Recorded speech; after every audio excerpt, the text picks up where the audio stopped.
Back to racing in just under 2 weeks. Williams finds themselves in a little bit of legal drama. And we've got some end of the season predictions coming at you guys. This is Into the Chicane, a Formula One podcast. As always, guys, please like and subscribe this video. Subscribe to the YouTube channel. Follow us on Instagram, TikTok, Twitter, on Apple Podcasts, Spotify, anywhere you get your podcasts. Check us out. We appreciate it. My name is Channing Apodaca. The man across the computer screen is our co-host, Brandon Wood. What's up? What's up? Are you on a delay? No, I don't think so. Are you? I'll take that answer as a yes. Yeah. You're on a little bit of a delay. That's okay. We'll bear it. We'll make do. How are you feeling? We're 2 weeks out from getting back to racing. Are you getting antsy? Are you ready to get back, or are you still enjoying the break? A little bit of both. There's been a lot to catch up on, so I've definitely been keeping busy with stuff. But I'm anxious to see what the second half of the season is going to bring us. So yeah, I'm excited to see like what's going to happen with Daniel Ricciardo and this whole thing, because we got just that little snippet of what was going on with the AlphaTauri team and that whole shit. Yeah. And just like how that's going to play out, and then how it's all going to further. And then some of these rumors that we've been hearing about, a little bit of driver shakeup. Silly season's kind of starting. Do you think this is an early start to the silly season, or do you feel like this is around where they usually get going?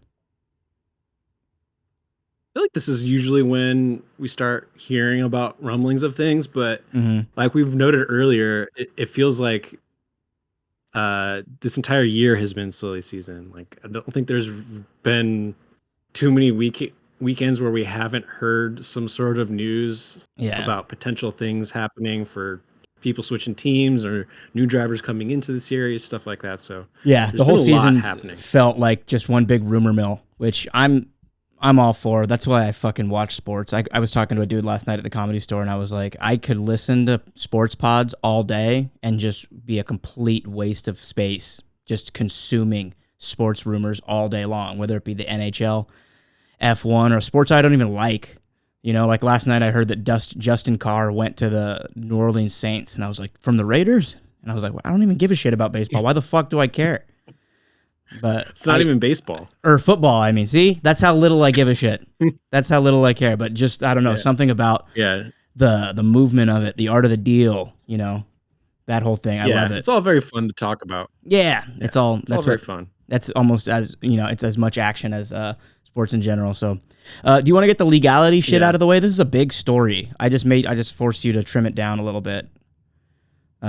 So Williams already kind of had a lingering lawsuit from back in 2019 with their former sponsor Rocket. There's some news that's come back around. They're trying to fight a settlement that happened in 2020. So they've already got some legal troubles happening, but then this story came out this week. It was reported by the Times that Williams Racing's former marketing executive Claudia Schwartz has brought a $100 million lawsuit against them for, in her view, attempts to ruin her reputation and force her out of the organization while trying to avoid paying her out of contracts. So what Williams is claiming is she worked for Williams in 2019. Her reputation is already tarnished. I don't know how much worse they could make it. That's on her fucking resume. You worked for one of the historically worst teams in sports at their lowest moment. Anyway, keep going. So Williams are countering with the claim of their own worth $6.9 million. The team accusing her of creating a scheme involving her husband, which saw her pass work to such suppliers who she had a connection with to overcharge Williams over a period north of a year from between February 2021 to March 2022. So Williams countered though, saying, "Hold on." So Williams is claiming that she was giving information to suppliers. What does that mean? No, so she was giving contracts for like marketing stuff to her friends, basically. Oh, it's a nepotism case. And overcharging. And so they're saying that was fraud on her part. Oh, so she's what? She's getting she's bringing her friends on board and getting them higher paychecks. Yeah, What are mixed we in with this was that hey, there that's there's F1, baby. That's Formula One. A little bit of nepotism got a lot of people a lot of jobs in this business. I don't know what you want anyone to tell you. She probably looked at what her bosses and their bosses do and just how the sport works and went, well, fuck. Me wet my friend's beak too. Shave a little bit off the top for old Sally down the block. Well, Williams is claiming that she had an affair with Foltz, who was the guy in charge of, approving these charges. So they're saying that she did all that in an effort to defraud the company. So wait. It's all kind of very. They're saying that she was boning this guy, and he's the one signing the checks. Yes. And she was doing this maliciously to make them look bad? No, to make extra money somehow. Oh, okay. Oh, defraud. I was thinking deface or like defame. That she was doing it like in a defamatory way, because that'd be extra saucy. So when she got fired, Williams and Doralton put out the story saying that she was fired because she was doing all this, claiming that she was having an affair and all this stuff. And that's what she says was ruining her reputation, right? Wow. Is them saying that she had an affair, which she says was inaccurate. It wasn't the fact that they had 0 points over 4 seasons. Nothing had nothing to do with that. No, I don't think so. Oh wow! But it's just crazy that there's these two huge lawsuits going on. Both over $100 million, and meanwhile, Logan Sargent still the Williams doesn't have a point. floor. The Williams, the floor on their car is completely flat this year. Is it really? I wonder if maybe. Have you not seen the pictures of it? No, you've not seen pictures. No, you've not seen the pictures of. Look it up right now. I don't think I have. Maybe.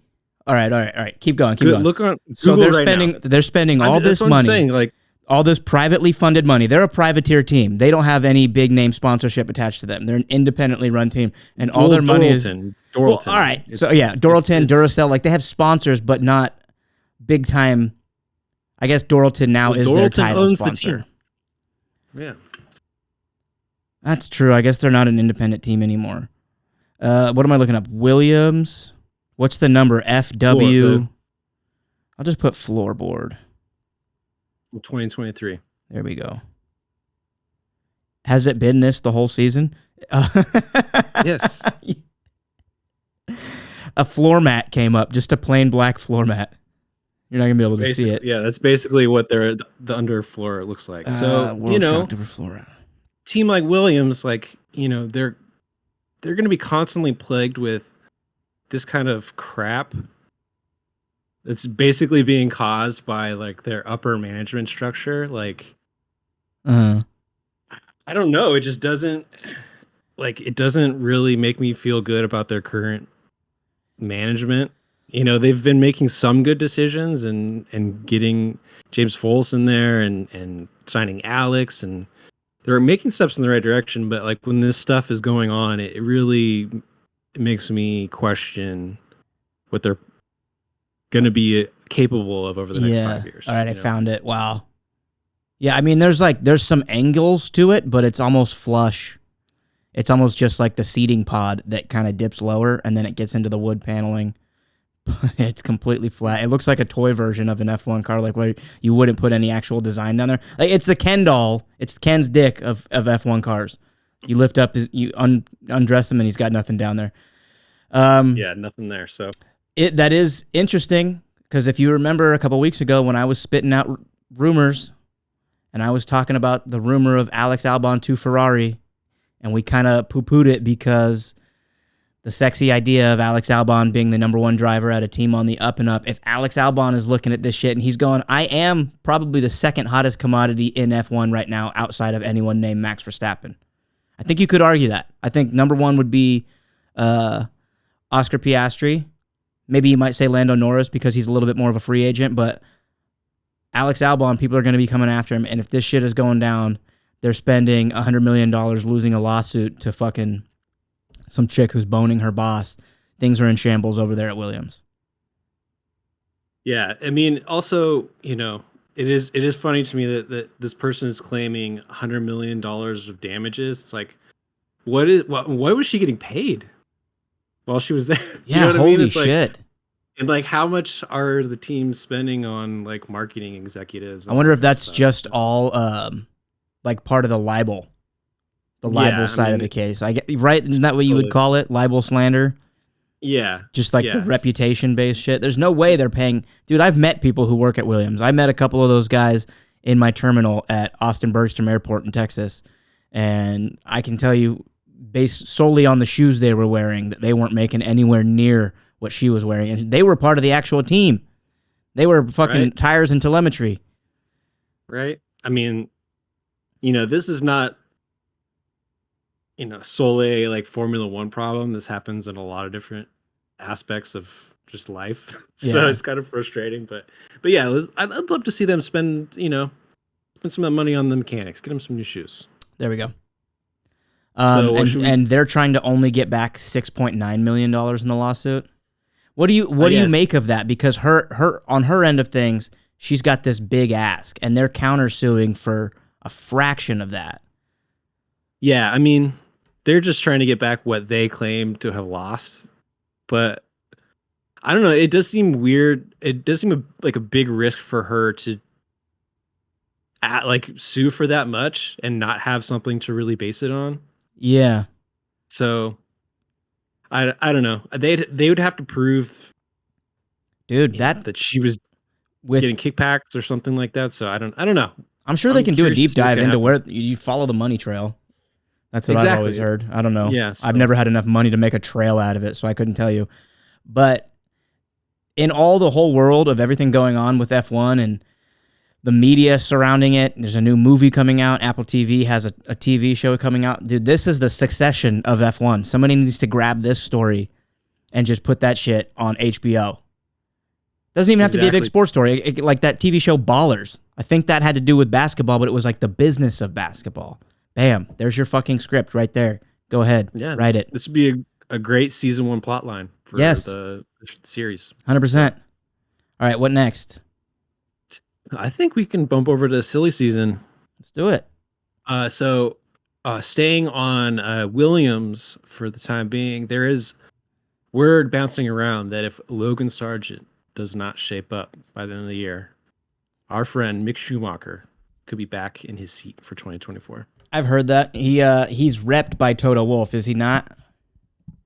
That's a good question. I don't know, but he's been Mercedes reserve driver this year, putting in a lot of work in the sim for them and helping them kind of get the new car setup locked in. So I know people are very keen on Mick right now from the Mercedes camp. So I think it makes sense for them to, if they're going to put him in a seat, for it to be Williams. I wouldn't be too surprised if we don't ever see him back in F1 again at the same time. So. The way I lean, there has to, like, a seat has to be very, very open to get Mick Schumacher back in there. And speaking of nepotism, this is just more nepotism. I'm pretty sure that he's repped by Toto Wolff. I think Toto Wolff is his manager. And the necessity, the need, the hunger for F1 and F1 fans to get the Schumacher name back on the grid. I think I talked about this in a quick pit one time. Like his cousin, I forget the dude's name, so-and-so Schumacher, Ralph Schumacher's kid, ain't going to make it into F1 soon, so he's kind of like the last of that lineage. I think people want the Schumacher name on the grid, but there are other options out there. We talked, I don't think, on the show about it, but Alex Palou is rumored to be going to Williams from IndyCar.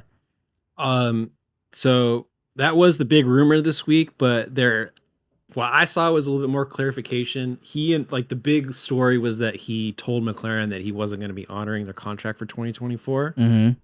Some of what I've seen is because he's going to be going to Chip Ganassi Racing for 2024, but staying in IndyCar. So some people think it's because he's got a F1 seat in the works, which would be cool. Why would you go from one team to another in IndyCar? What does Chip Ganassi have that would cause him to break his contract? I think the McLaren team's seen as not being super consistent this year. And a Interesting. couple years in the past. Is he not leading? He is. So exactly why people are really confused about what's actually going on, because you would think, especially if he ends up taking the title this year, you would think that he would want to stay with the same team going into next year. So where did you hear the Chip Ganassi thing? From one of the podcasts I was listening to, they're talking about potential entries for next year, and Palou is, a good potential candidate, but the Ganassi thing kind of. See, I have a whole spider web of conspiracies that I think he's involved in that get him to F1. To me, that's them playing nice and maybe like clearing the optics up a little bit and going, oh no, he's going to stay in IndyCar. He's not moving over to F1, and kind of just finding a lane to make it so that it looks like he's going to stay there when I think there's a good chance that he does come over. There are a lot of teams that have been itching to get an IndyCar driver, whether he goes to AlphaTauri or goes to Williams. I think the likelihood of him doing that is higher, or maybe I just want it to be. Yeah, I mean, I think of any of the IndyCar drivers, he's the most likely.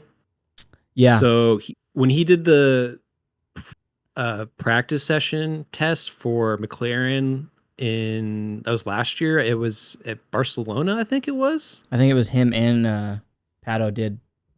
Was it Barcelona or Silverstone?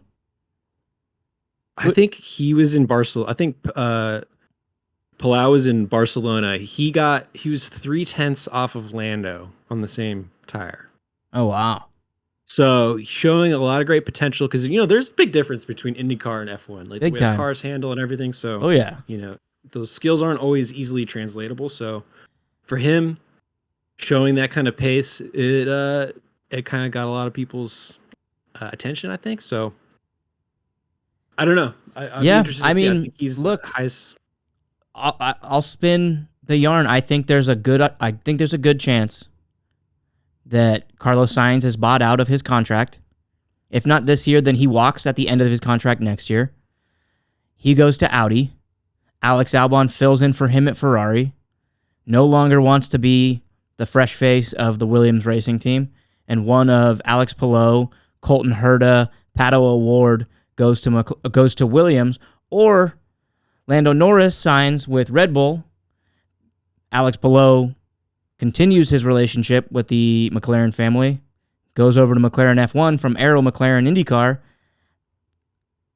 I could spin this fucking web until it snowballs, but yeah, one of my notes here say a lot, we'll see.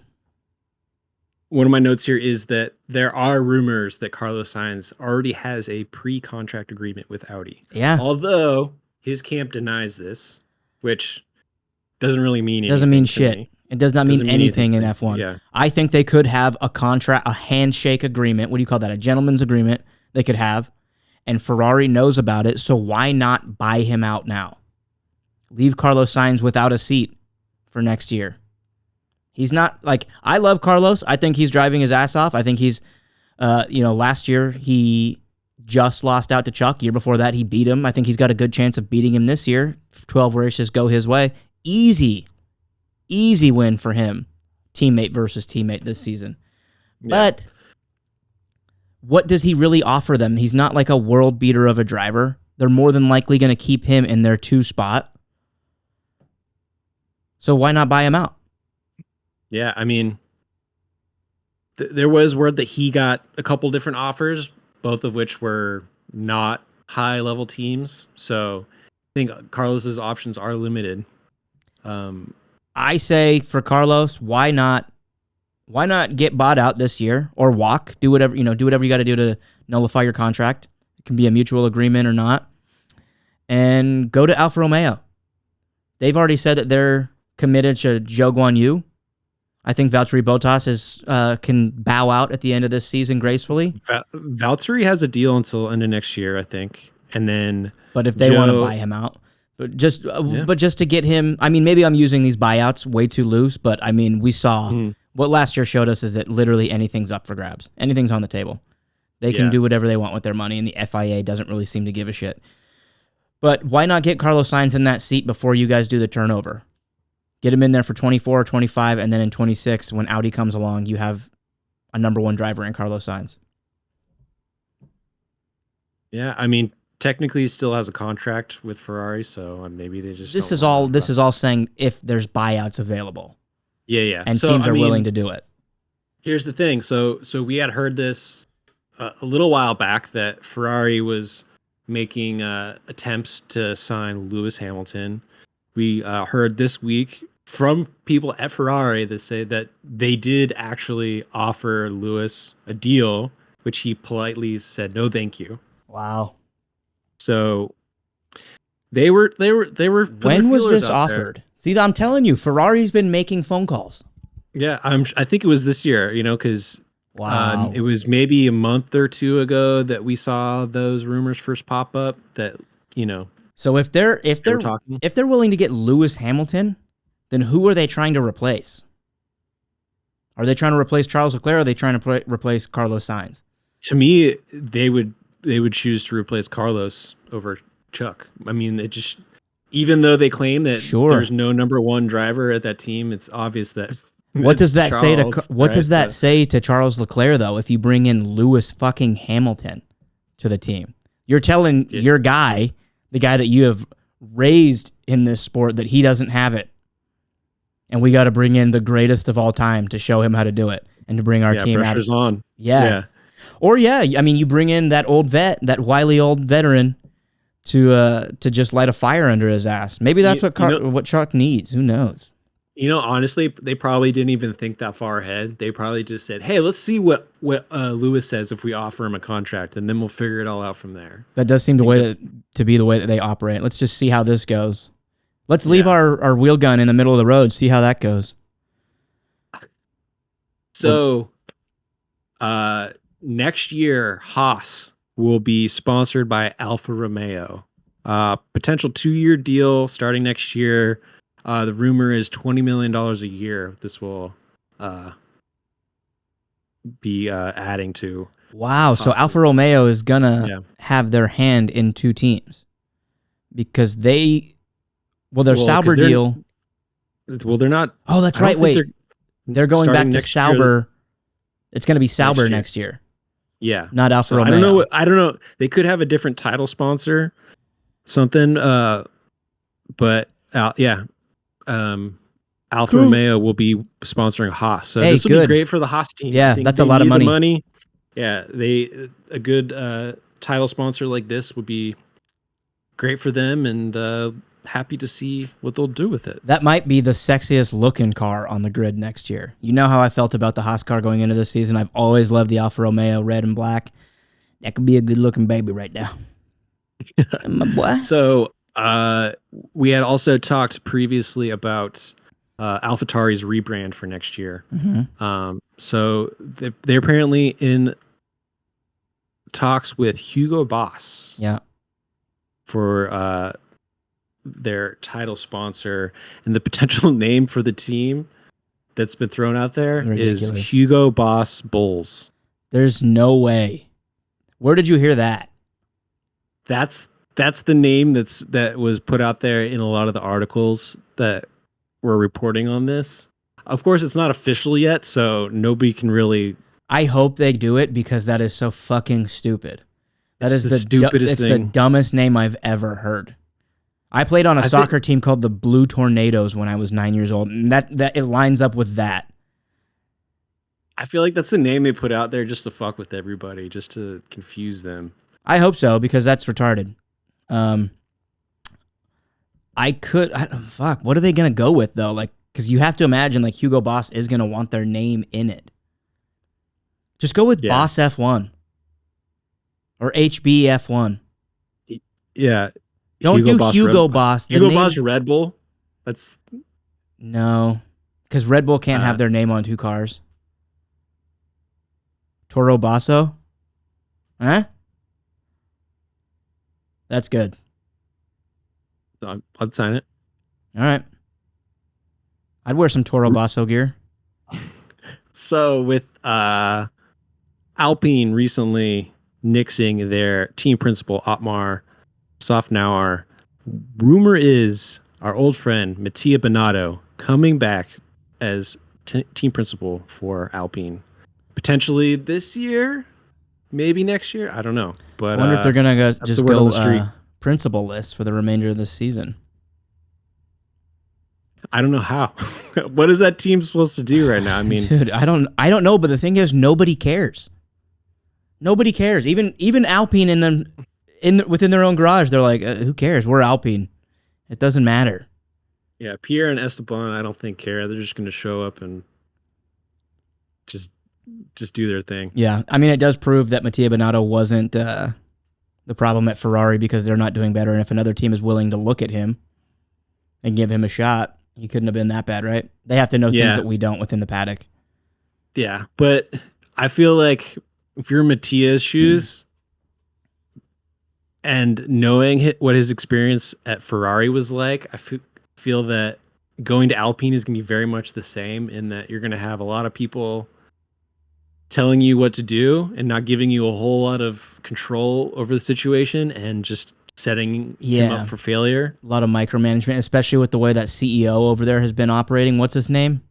Rossi's out. So Rossi's out apparently. But there's still the rest of the camp there at Alpine.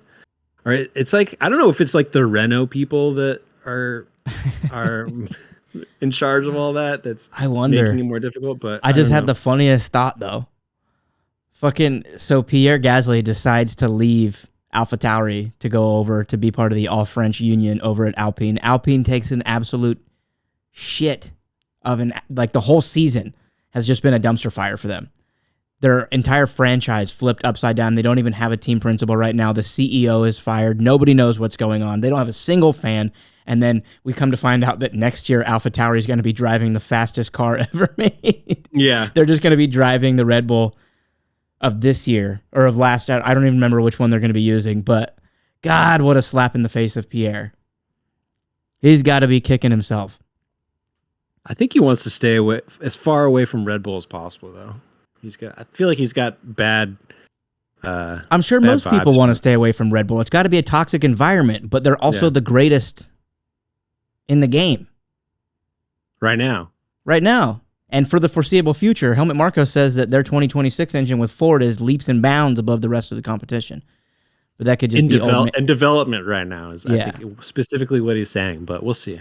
I heard the Mercedes engine is close, so that would be nice.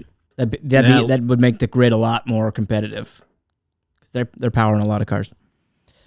Go ahead. And then also, like we said, Zhou Guanyu and Yuki Tsunoda also expected to resign for 2024. So, AlphaTauri, do you feel like Ricciardo's going to be in that second seat next year, or are we going to see somebody new?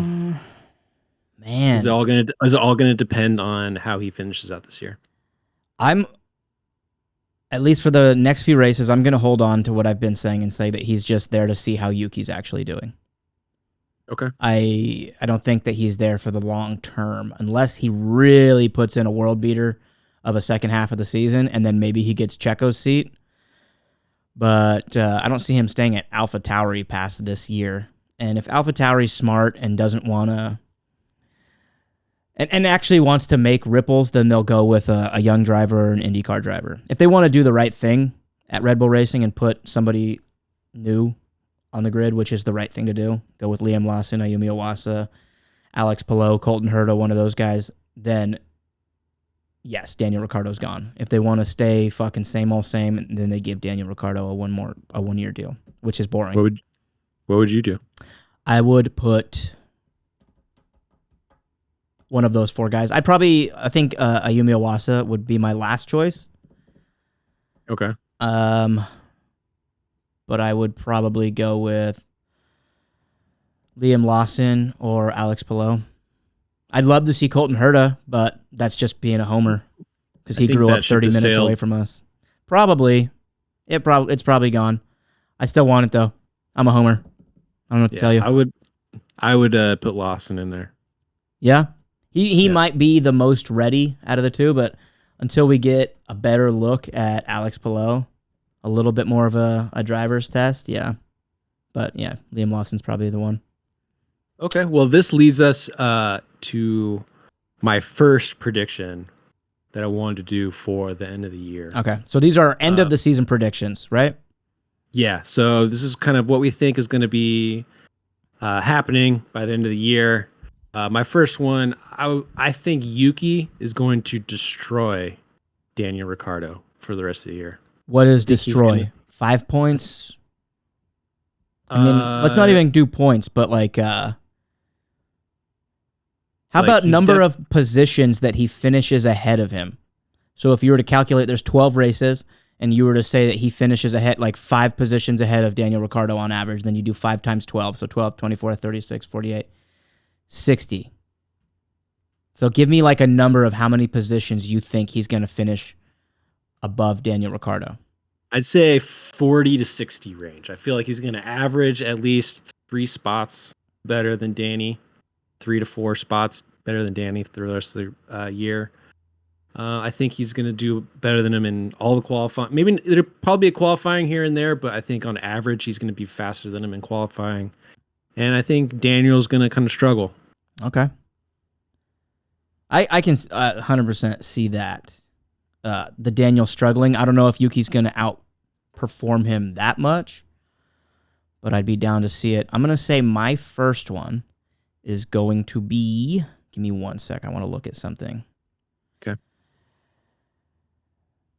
I'm going to say that Oscar Piastri outperforms Lando Norris for the remainder of the season. That's a bold prediction. And that one hurts. That one hurts. But I think hate to say that. I do hate to say it. But if I'm going bold, I could in the same confidence, say the exact same thing about Lando Norris outperforming him. But if I'm going to go bold, then just like a finishing position, I'm going to say Oscar outperforms him. I think he's got the world. Like points. Yeah. Like points wise. Sure. I think he's just got the world to his back, and he's going to ride that high for the next 12 races. I think he's the hot commodity of F1 right now. He's the talk of the paddock. So yeah, I think he's going to outperform my guy. Awesome. I mean, that leads to my second one. I think McLaren's going to nab third in the Constructors' Championship. Ooh. Third. I think it's possible. I think if they go, they're 93 points out from Aston Martin. If they're on a run the rest of the season and Aston Martin doesn't have their stuff together, I think it's well within reason that they can make it happen. I was going to say that they get fourth. Because that's what I pulled up. I was looking at the standings to see how far back they are. So yeah, they get, they're in fifth, and they are 88 points behind Ferrari. And you got to think, I could see them getting fourth, with Ferrari getting third and Aston Martin falling back to fifth. Because I think Lance Stroll's ship has sailed. And Fernando Alonso, I don't think he's going to keep up on that promise to make the podium every race here on out. So I do think that they're going to be scoring low in the points, but man, third. That's bolder than Oscar outperforming Lando. Just based on the math alone. You gave me a bunch of shit about being bold in my predictions, so I'm trying to be as bold as possible here. Oh, good on you. I'm going to say that of the drivers still remaining on the grid, nobody will finish the season without points. So obviously Nick DeVries gets 0 points. He doesn't count. But I do think Daniel Ricciardo and Logan Sargent will nab a point. Okay. Yeah, I mean, Logan sure as hell needs... He needs it bad. Some points. Yeah, but with Monza coming up on my birthday, by the way, I think that both Williams have a good chance to get points. Alex probably top 5 potentially, and Logan, I think I could see him rounding out that 9 or 10 spot. That would be beautiful.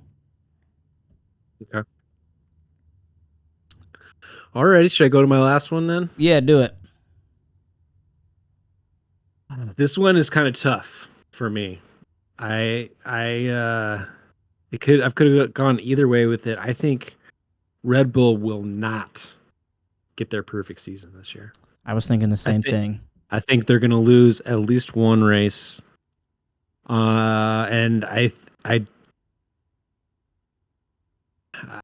feel like I should add a caveat that it won't be a DNF, but It'll be a loss. in reality, it will probably be because of a DNF. Okay. It would be like, it'll probably be because of some sort of engine failure or some other kind of incident that happens. But yeah.